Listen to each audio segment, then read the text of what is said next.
અગત્યના સમાચાર આવી જ રહ્યા છે ત્યારે વધુ એક વિગતો પણ આપને આપી દઈએ। નડિયાદ અને આણંદ આ બંને બેઠકો પર કોણ કોંગ્રેસ પાર્ટીના ઉમેદવાર હશે તેને લઈને ચર્ચાઓ ચાલી રહી છે અને એવામાં નડિયાદમાં પૂર્વ સાંસદ દિનશા પટેલના ઘરે કોંગ્રેસી આગેવાનોની બેઠક મળી છે। આણંદ અને ખેડા બેઠક પર ઉમેદવાર નક્કી કરવા માટે આ બેઠક મળી। ખેડા બેઠક પરથી કાળુસિંહ ડાભીના નામ પર ચર્ચા થઈ હોવાના સમાચાર મળી રહ્યા છે। આપને કહી દઈએ કે કાળુસિંહ ડાભી કપડવંજના પૂર્વ ધારાસભ્ય છે। 2 દિવસમાં કોંગ્રેસ ઉમેદવારોના નામ જાહેર કરે તેવી સંભાવના છે। મહત્વપૂર્ણ વિગતો અત્યારે પ્રાપ્ત થઈ રહી છે આણંદ અને ખેડા બેઠક પર। આણંદ પર એક તરફ અમિત ચાવડાનું નામ ચર્ચામાં તો ખેડા બેઠક પર કાળુસિંહ ડાભીના નામ પર ચર્ચા થઈ હોવાની વિગત।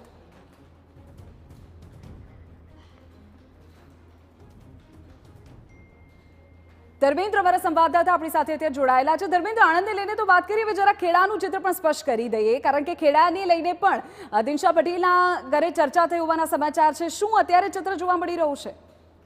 વિધિ, જો ખેડા જિલ્લા લોકસભા બેઠકની વાત કરવામાં આવે તો ખેડા લોકસભા બેઠક મૂળ પટેલ ક્ષત્રિય જે ઉમેદવારો હોય છે તેના આધારે લડાતી ચૂંટણી છે। જ્ઞાતિવાદના આધારે લડાતી ચૂંટણીની અંદર કયા જ્ઞાતિનો ઉમેદવાર હોય છે તેની ઉપર મતદારોનો મિજાજ પરખાતો હોય છે। મહત્વની બાબત એ છે કે અગાઉના સમયમાં જ્યારે 2019ની લોકસભાની ચૂંટણી યોજાઈ હતી ત્યારે દેવુસિંહ ચૌહાણની સામે કોંગ્રેસ તરફથી બિમલભાઈ શાહને ચૂંટણી મેદાનમાં ઉતારવામાં આવ્યા હતા।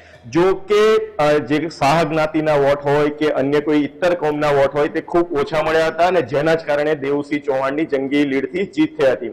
મહત્વની બાબત એ છે કે ચાલુ ચૂંટણીમાં ચાલુ લોકસભા ચૂંટણીની અંદર જો કોંગ્રેસ તરફથી કાળુસિંહ ડાભીને ઉમેદવાર બનાવવામાં આવે છે તો સૌથી મહત્વની બાબત એ રહેશે કે ક્ષત્રિય વર્ષે ક્ષત્રિયની લડાઈ થશે અને તેના જ કારણે જે વોટ બેંક છે તેની અંદર ભાગલા પડવાની શક્યતાઓ પણ જોવાઈ રહી છે।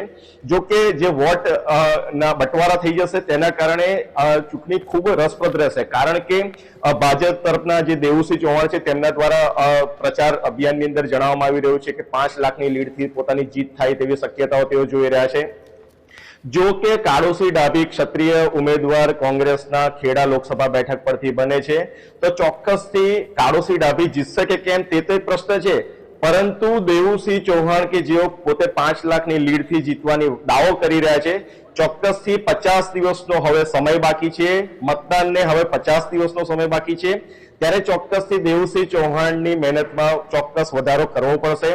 બીજી તરફ કોંગ્રેસ ગ્રાસરૂટ લેવલ પર નાગરિકો સાથે જોડાયેલી છે અને પરંતુ જે પ્રકારનો થોડા સમયથી માહોલ બનવા પામ્યો છે, કોંગ્રેસ બિલકુલ નિષ્ક્રિય થઈ હોય તેવી સ્થિતિ ખેડા જિલ્લાની અંદર પણ જોવા મળી રહી છે।